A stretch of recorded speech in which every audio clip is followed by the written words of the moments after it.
तो उसमें हम कौन से टॉपिक्स सब टॉपिक्स देख कौन से कवर करेंगे। तो सबसे पहले introduction, situation, extent, deep relation, structure में हम देखेंगे स्किन, पैरेन्काइमल, स्टोमक की बेसिक स्टडी करेंगे। Then blood supply, nerve supply, lymphatic drainage, lymphatic drainage और उसके लिम्फ नोड्स लाइट नहीं ना उधर, डेवलपमेंट ऑफ लाइट ब्रेस्ट, लगाना चाहिए। हिस्टोलॉजी एंड उसकी फिजियोलॉजी भी देखेंगे कि ठीक है। सिचुएशन कैसा होता है वगैरह। और नेक्स्ट क्लिनिकल एनाटॉमी में introduction.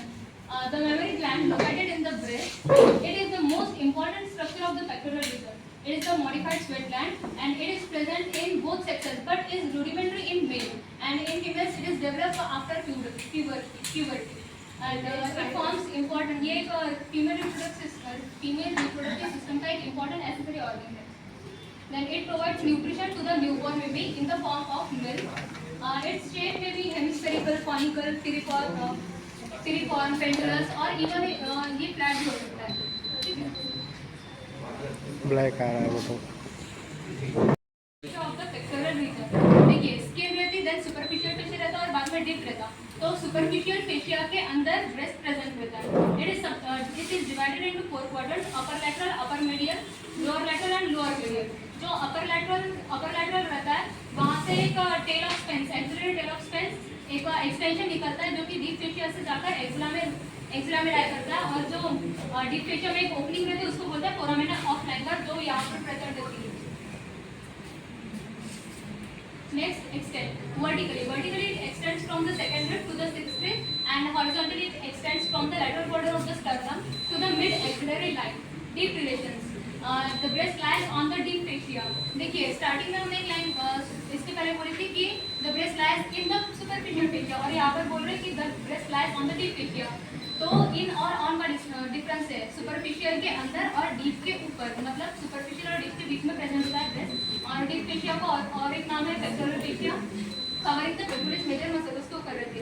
Then still deeper there are three muscles. तो फर्स्ट है pectoralis major muscle, serratus anterior and external oblique muscle of the abdomen. ठीक है। The breast separated from the fascia by loose एरिकुलर tissue called retromammary space, और इसे सबमेमोरी space भी बोलते हैं। जो कि जो डीप फेशिया रहता है और पेक्टोरस मेजर मसल रहती है उसके बीच में ये स्पेस रहती है जो कि ब्रेस्ट को पेक्टोरल रीजन पर मूव करने में, उसी मूवमेंट में हेल्प करती है। और कुछ कंडीशन ऐसी रहती है जिसमें रेट्रोमेमोरी स्पेस एब्सेंट रहती है और जिससे जो ब्रेस्ट है वो पेक्टोरल रीजन में फ्रीली मूव नहीं कर पाता, फिक्स हो जाता है, और उस कंडीशन में ज़्यादा रिस्क रहती है कार्सिनोमा की।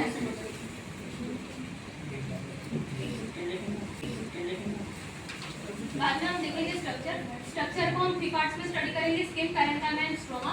स्किन में प्रेजेंट होता है निपल एंड एरियोला, पैरेन्काइमा में हम स्टडीज करते हैं lobes, lactiferous ducts and sinus की। देन स्ट्रोमा में fibrous tissue and fatty tissue देखेंगे। स्किन में सबसे पहले बात करते हैं निपल की। Conical projection called nipple is present just below the centre of the breast at the level of the post intercostal space and 10 centimetre from the mid line. Breast है उसका सेंटर पॉइंट है उसके नीचे present होता है, just below the centre of the breast. And post intercostal space होती है वहाँ पर प्रेजेंट होता है और मिड लाइन से 10 सेंटीमीटर प्रेजेंट होता है। The nipple is fired by 15 to 20 lactiferous ducts. Lactiferous ducts जो है वो निपल में जाकर ओपन होते हैं और इसमें circular and longitudinal smooth muscle fibres भी प्रेजेंट होते हैं जो कि निपल को स्टिफ और फ्लैटन बनाने में हेल्प करते हैं।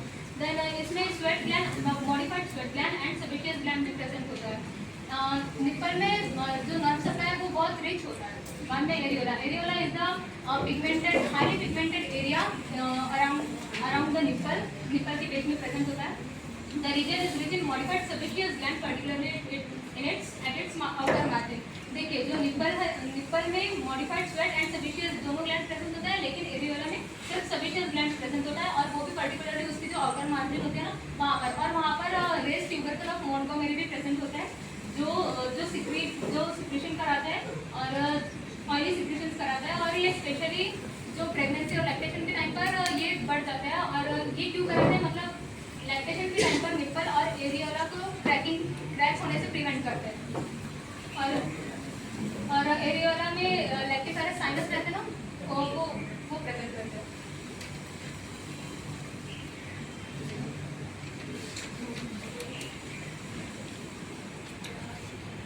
ये निपल एरिया और यहाँ पर ये जो लिख रही है ट्यूबरकल ऑफ मोंटगोमेरी। पैरेन्काइमा में हम स्टडी करते हैं लोब्स, साइनस और अल्वियोला जो उसमें प्रेजेंट होता है। बाद में mammary gland is compound tubular alveolar gland which secretes milk. Mammary gland is modified sweat gland. The gland consist of 15 to 20 lobes present होते हैं इसमें। Each lobe is a cluster of alveoli. ये जो है क्लस्टर ऑफ अल्वियोला है और इसका दूसरा नाम है एसिनी, जिसमें कि प्रोडक्शन होता है मिल्क का and is drained by a lactiferous duct. उसका जो पाथवे कैसा रहता है, लैक्टिक लोब है उसमें एसिनिस प्रेजेंट होती है। एसिनिस से वो जो मिल्क है वो जाता है साइनस में और वहाँ पर जाकर स्टोर होता है और फिर जब बेबी का सप्लिंग रिफ्लेक्स आता है तब वो लैक्टिफेरस डक्ट थ्रू बाहर आता है। Milk collects in the lactiferous duct and baby suckling के। और हाँ, ये जो लैक्टिफेरस डक्ट है वो रेडियली अरेंज होता है ब्रेस्ट पे।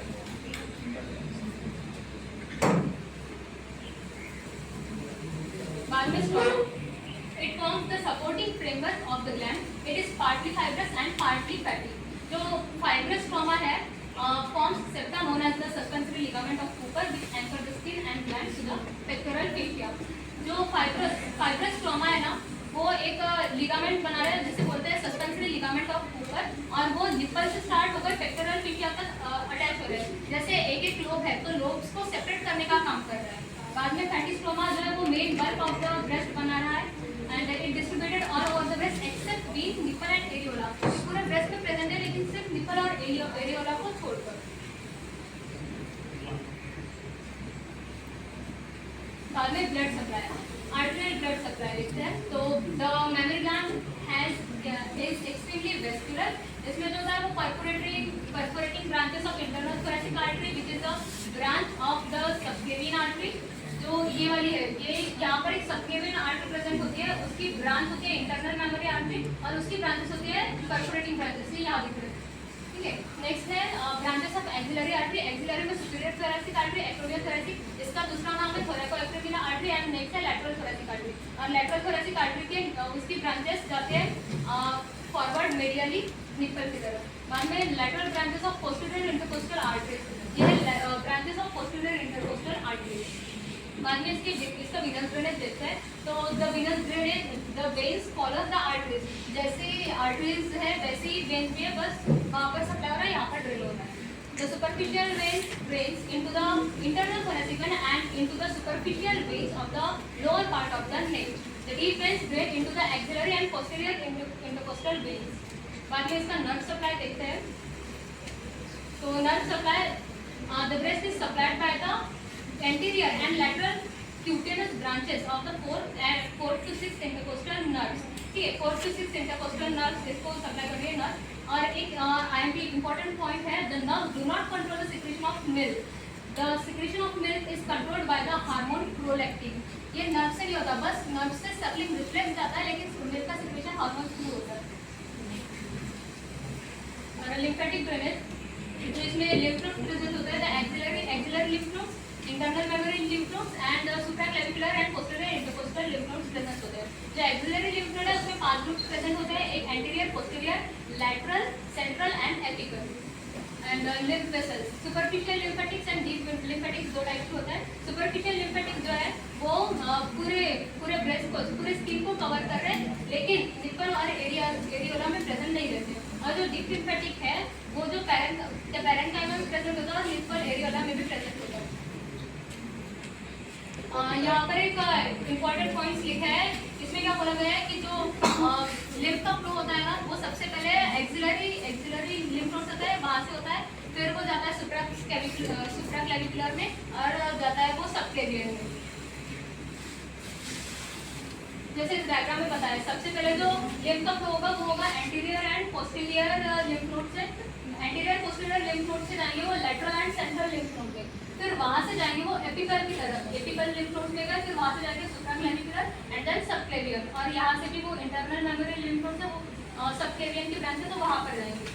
मतलब फ्लो उसका इस डायरेक्शन में होगा। और जो 75% ऑफ लिम्फ है वो एक्सिलरी लिम्फ नोड से होकर जाता है और 20% सुप्राक्लेविकुलर को होता है और 5% इंटरनल मेमोरी को होता है।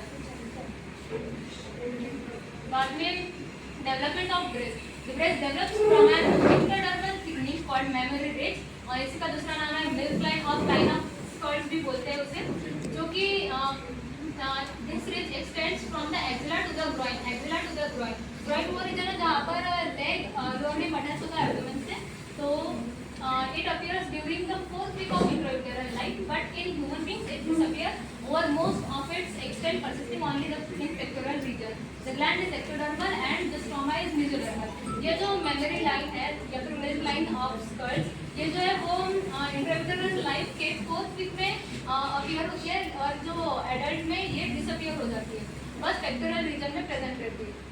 और जो इसका जो स्ट्रोमा है, इसका जो ग्लैंड है वो एक्टोडर्मल रहता है ओरिजिन से, और इसका स्ट्रोमा मेसोडर्मल ओरिजिन का होता है। Then growth of the mammary glands at puberty is caused by oestrogen hormone से इसका ग्रोथ होता है। Apart from oestrogen development of secretion alveoli is stimulated by progesterone and by the prolactin hormone of the hypophysis cerebellum.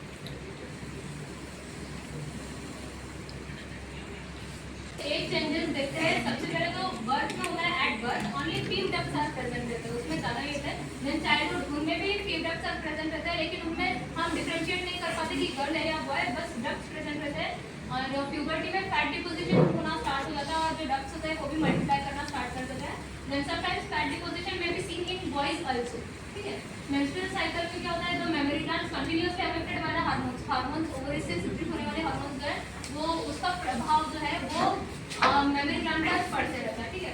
There is multiplication of ducts और deposition of fat होते रहता है। Then pregnancy, सबसे main इसमें तो pregnancy और lactation का role है, इसमें जो है उसका साइज बढ़ता है और बाद में एट्रोफी होती है उसमें। तो प्रेगनेंसी में क्या होता है, ये वेरी मच एक्टिव होता है और as these they are preparing themselves for secretion of milk for the newborn under the effect of hormones. वो प्रेगनेंसी भी क्या कर रहा है, लैक्टेशन में हमें न्यूट्रिशन प्रोवाइड करना है न्यूबॉर्न बेबी को, तो प्रेगनेंसी से तैयारी स्टार्ट कर रहे हैं कि सिक्रीशन करके रख रहे हैं न्यूट्रिशन प्रोवाइड करने के लिए। तो जो फर्स्ट ट्राइमेस्टर रहेगा उसमें जो है डक्ट्स का प्रोलिफरेशन होगा, मतलब डक्ट्स मल्टीप्लाई करेगी। देन सेकंड ट्राइमेस्टर में जो डक्ट्स है उसमें एसिडी का प्रोडक्शन स्टार्ट होगा, जो अल्वियोलाई रहते हैं उसमें एसिडी बनना स्टार्ट होगी और एसिडी में फिर मिल्क प्रोडक्शन स्टार्ट होगा। देन थर्ड ट्राइमेस्टर में क्या होगा, तो एसिडी साइज में बढ़ेगी और एक वाटरी फ्लूइड का सिक्रेशन प्रोडक्शन स्टार्ट हो जाएगा। और जो फर्स्ट मिल्क रहता है उसे हम कोलेस्ट्रॉल बोलते हैं, जो हाईली न्यूट्रिशियस रहता है उसमें ये वाटरी फ्लूइड प्रेजेंट करता है। Colostrum is secreted during the end stage and must be given to the infant as it is rich in proteins and antibodies. Proteins और antibodies में वो rich रहती है। बाद में lactation, acid secretes milk which is of vital importance of the newborn. For first to 3 months, the infant can be brought up exclusively on breastfeeding.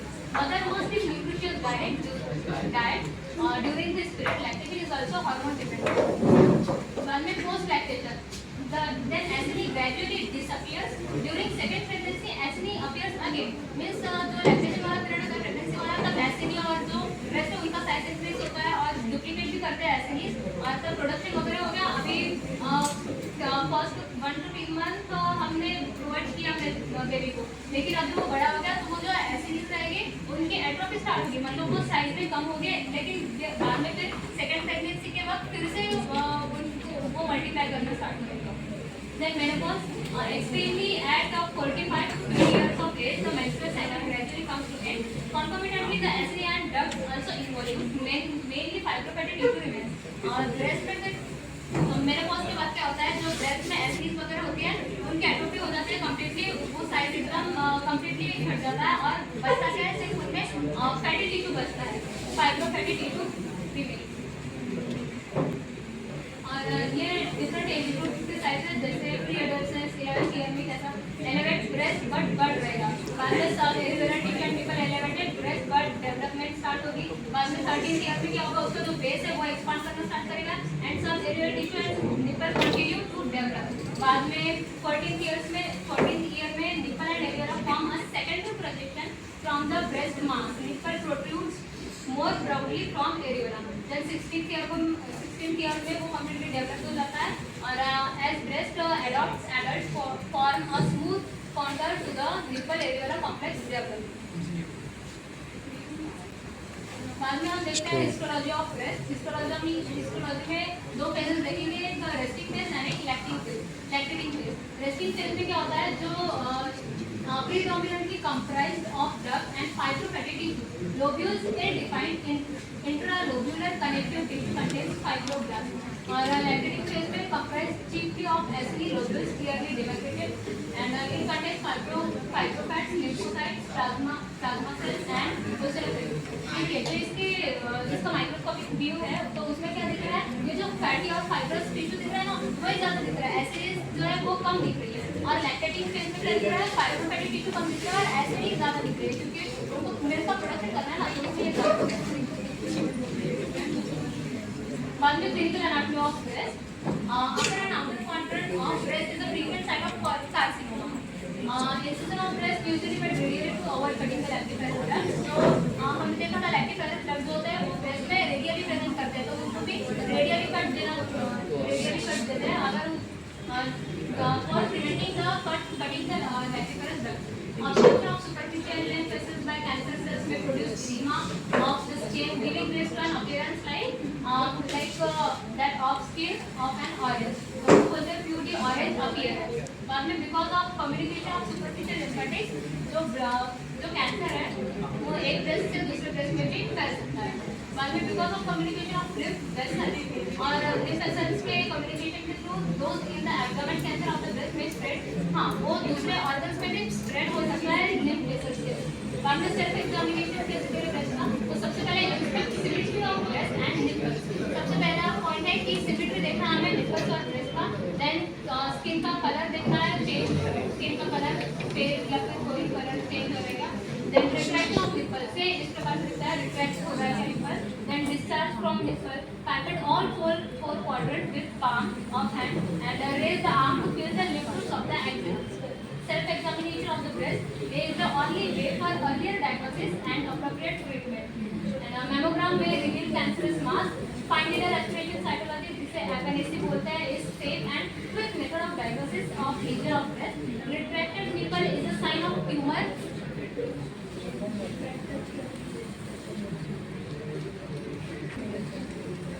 Size of mammary gland can be increased by putting an implant inside the gland, and the size can be reduced by breast reduction surgery.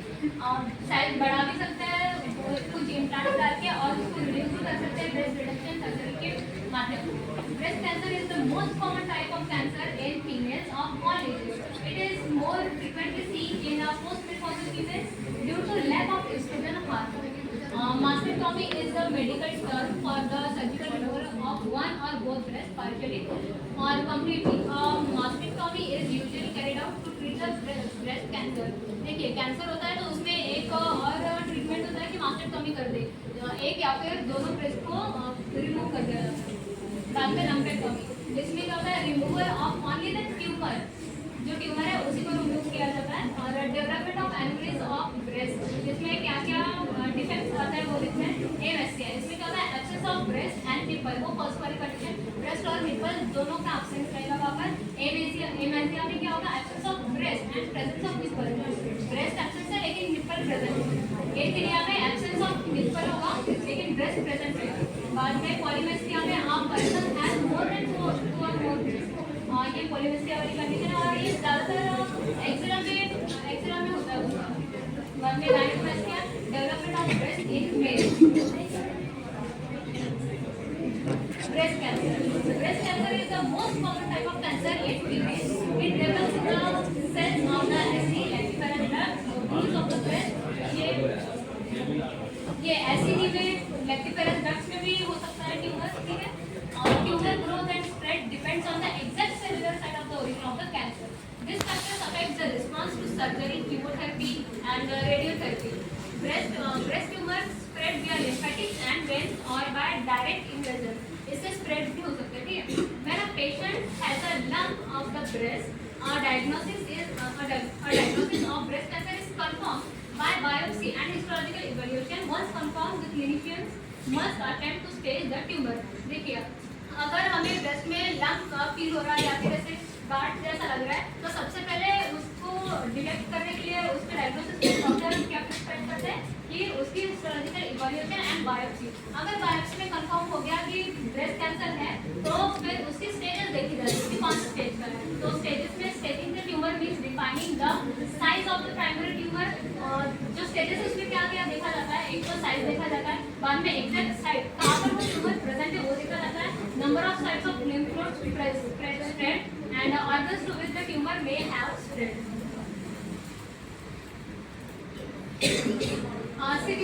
Computed tomography scan of the body may be carried out to look for any spread of the lungs. अगर मतलब कहाँ और spread हुआ है वो देखने के लिए हम सीटी स्कैन करते हैं लंग्स का, जैसे पल्मोनरी मेटास्टेसिस के अंदर लिवर की कंडीशन में हेपेटिक मेटास्टेसिस और बोन में वही मेटास्टेसिस देखते हैं. Hepatic drainage of the breast is complex. Their vessels pass to axillary, supraclavicular and parasternal node and may even pass to abdominal lymph nodes as well as to the opposite breast. ये spread हो सकता है opposite breast में lymph vessels और veins के through. Then contentment of nodal metastatic breast cancer is therefore potentially difficult because it can spread through many lymph node groups. Subcutaneous lymphatic obstruction and tumor growth pull on connective tissue ligament in the breast resulting in the appearance of an orange field texture जो हमने देखा था clinical anatomy में purely orange on the surface of breast. Further subcutaneous spread can induce a rare manifestation of breast cancer that produces a hard woolly texture of the skin. उसे बोलते हैं उस condition को cancer and cuirasse. Mastectomy surgical removal of the breast जिसे कहा गया involved incision of the breast tissue to the pectoralis major muscle and fibula. Within the axilla, the breast tissue must be removed from the medial axillary wall. Closely applied to the medial axillary wall, which is the long thoracic nerve. Damage to this nerve can result paralysis of the serratus anterior muscle. तो एक long thoracic nerve रहती है, अगर मास्टरटॉमी के दौरान उस nerve को damage हो गया तो जो ये नर्व है वो सप्लाई करेगा serratus anterior muscle को. स्कैपुला की medial margin पर serratus anterior muscle प्रेजेंट थी तो serratus anterior muscle अगर पैरालाइज हो जाएगी तो मेकिंग ऑफ स्कैपुला की कंडीशन कैसी मिलेगी जिसमें medial border है वो unduly prominent दिख जाएगा. ये स्टेजेस ऑफ ब्रेस्ट कैंसर.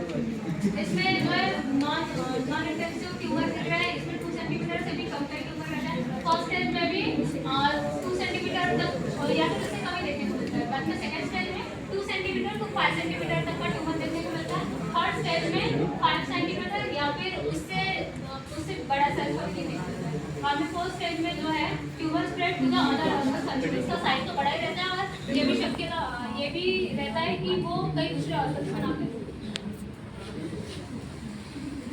तो मैमोग्राफ ये है डिफरेंट स्टेजेस की मैमोग्राफ. ये जो नॉर्मल कंडीशन है उसका है, इसमें कुछ सिस्ट वगैरह दिखाई नहीं दे रहा, लाइट लंप दिखाई दे रहा है. बाद में बिग सिस्ट जो फर्स्ट स्टेज देखे थे ना हमने, तो उस स्टेज का है ये, उसमें सिस्ट दिखाई दे रहा है लेकिन वो कैंसरस नहीं है, बहुत छोटे साइज का है. ब्रेस्ट कैल्सिफिकेशन में ये कंडीशन दिखाई दे रही है जिसमें क्लियरली है, जैसे यहाँ पर एक लंप प्रेजेंट है और यहाँ पर उसको जूम व्यू दिखाई दे रहा है. और ब्रेस्ट कैंसर में उसका जो साइज है वो बढ़ा हुआ दिखाई दे रहा है. बाद में physiology of the breast. Physiology में क्या होता है, सबसे पहले बेबी का जो है सकलिंग रिफ्लेक्स जाता है नर्व्स थ्रू अपने ब्रेन में. नर्व सेंस से nipple signals brain to release oxytocin. हमने बोला था कि जो निपल रहता है उसमें नर्व का सप्लाई बहुत वीक रहता है, तो जो सकलिंग रिफ्लेक्स है वो ब्रेन की तरफ जाने के बाद फिर वो ब्रेन जो है वो ऑक्सीटोसिन हार्मोन को रिलीज करता है. And oxytocin causes muscles in breast contract. Oxytocin contraction का काम कर रहा है. Then breast milk is ejected out of milk. बाद में ये साइकिल भी देखेंगे. एक जो है hormone stimulation from nipple to emotion, उसमें से प्रोलैक्टिन और ऑक्सीटोसिन दो हार्मोन सेक्रेट हो रहे हैं. ऑक्सीटोसिन काम कर रहा है कॉन्ट्रैक्शन का और प्रोलैक्टिन काम कर रहा है इंक्रीज मिल्क प्रोडक्शन.